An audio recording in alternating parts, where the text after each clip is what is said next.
Assalamualaikum warahmatullahi wabarakatuh dan salam sejahtera. Good morning. Okey, kali ni pula saya nak terangkan berkenaan dengan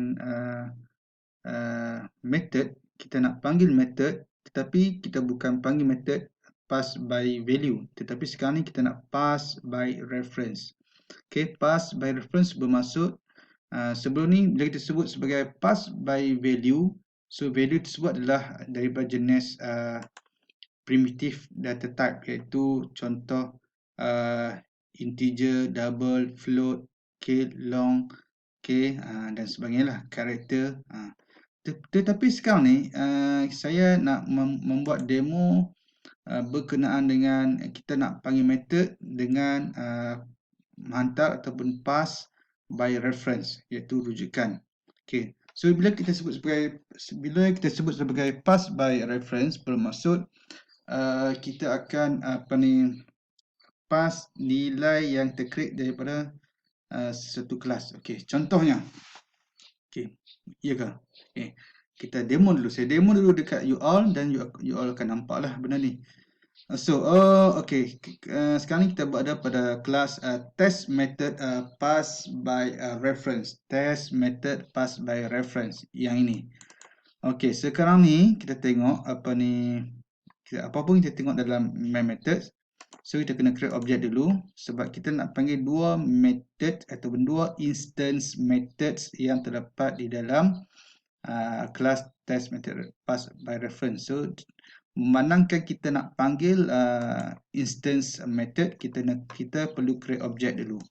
Okay, ini adalah contoh kita nak create objek. Test method pass by reference, test equal to new test method pass by reference. Okay, sekarang ni apa yang terjadi? Sekarang ni kita ulang kaji baliklah bagaimana penciptaan objek bagi satu kelas berlaku. Okay, contoh sini student. Okay, sini saya gunakan kelas student. So kita tahu kelas student. Okay, kelas student mempunyai berapa instance variable, ada 4, metric number, name, marks dan grade, dan masing-masing mempunyai jenis data yang berlainan dan adalah private variables. Okay, so kalau private, kita nak access data bagi instance variable kena menggunakan getter method dan juga setter method. Okay, sekarang ni kita kembali semula kepada test method by reference. Apa yang terjadi kat sini? Okay, so sekarang ni kita tengok pada line ini terlebih dahulu. Okay, so apabila sistem membaca statement ini, okay, so you all kena tengok di sebelah kanan terlebih dahulu. So bila ada perkataan new, bermaksud akan berlaku penciptaan objek. Okay, akan berlaku penciptaan objek. Okay, object creation. Okay, so apa yang terjadi kat sini? Di sini student, okay, student 123 Zabli Hussein 80.5. So apa yang berlaku kat sini adalah akan ada 3 benda yang akan berlaku di sini. Okay, berdasarkan kepada saya punya pemahaman. Pertama, satu objek akan di-create daripada kelas student. Satu objek, okay, akan di-create daripada kelas student. Yang kedua, sistem akan memanggil constructor bagi kelas student yang mempunyai 3 parameter. Saya ulang semula. Yang berlaku di sini adalah pertama sekali satu objek akan di-create daripada kelas student. Yang kedua, sistem akan memanggil constructor bagi kelas student yang mempunyai 3 parameter. 1, 2, 3. Di mana kita tahu parameter pertama adalah berjenis integer. Parameter kedua berjenis string. Dan parameter ketiga adalah berjenis double. So apa yang terjadi? Apa yang dimaksudkan dengan constructor? Constructor kalau ikut ayat buku, constructor digunakan untuk kita initialize nilai dalam sesuatu objek. Initialize nilai. dalam satu objek. So bagi saya konstruktor ni dengan mudah faham, kita nak simpan data dalam objek. Kita nak simpan data dalam objek. So apa yang you faham di sini? Okey, saya tunjuk dia punya gambaran. Okey. Sebelum tu saya nak pergi ke kelas student dulu. Okey. Pertama, objek akan di-create. Kedua, sistem akan memanggil konstruktor yang punya 3 parameter. Di mana? Di sini. Ini kelas student. So, apa nilai yang dihantar? 1, 2, 3, Zabri Hussein 80.5. 1, 2, 3 akan diberikan kepada new metric. Zabri Hussein akan diberikan kepada new name. Dan 80.5 akan diberikan kepada new mark. So, nilai new metric, nilai new name dan nilai new marks akan diberikan kepada variable masing-masing. So, sekarang ni metric number bernilai 1, 2, 3. Name bernilai mempunyai nilai Zabri Hussein. Marks mempunyai nilai 80.5. Inilah yang dimaksudkan dengan initialization process. Kita nak memberi nilai awal. Dengan kata yang lain adalah kita nak simpan data dalam objek. So, you kena bayangkan bila kita menyimpan data melalui konstruktor, so you kena bayangkan seperti berikut. Okey, ini satu objek. Okey, satu objek akan di-create dan mempunyai nilai seperti berikut. Yang ni akan mempunyai nilai seperti ini. Okey. So, seterusnya adalah siapa yang akan merujuk kepada objek ini? Objek ini di mana dia? Okey, di sini. So, variable yang akan merujuk kepada objek yang tercreate daripada kelas student adalah stud. Okey, stud.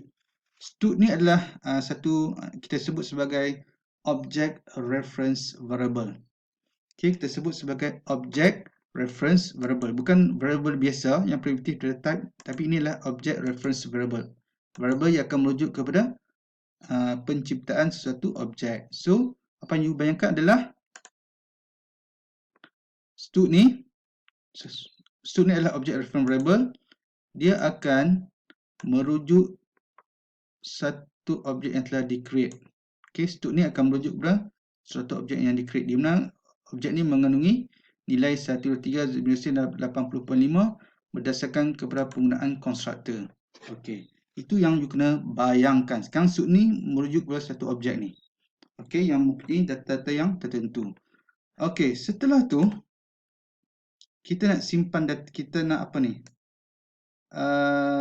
Statement ni, apa yang terjadi? Okey, saya ulang semula. Ada 3 benda yang berlaku di sini. Saya ulang sekali lagi. Pertama, satu objek akan di-create daripada kelas student. Satu objek akan di-create daripada kelas student. Kedua, sistem akan memanggil konstruktor bagi kelas student yang mempunyai parameter. Okey, so konstruktor gunanya untuk kita nak simpan objek ataupun kita nak simpan data dalam objek ataupun kita initialize data. Yang ketiga adalah variable object reference variable stud ni akan menunjuk kepada objek yang baru dicipta. Okey, yang baru dicipta inilah stud ni adalah object reference variable akan merujuk kepada objek yang baru dicipta. Okey. Sekarang you guna bayangkan seperti berikut. Okey, kemudian system.out.println, okey, main method 1 name stud.getName.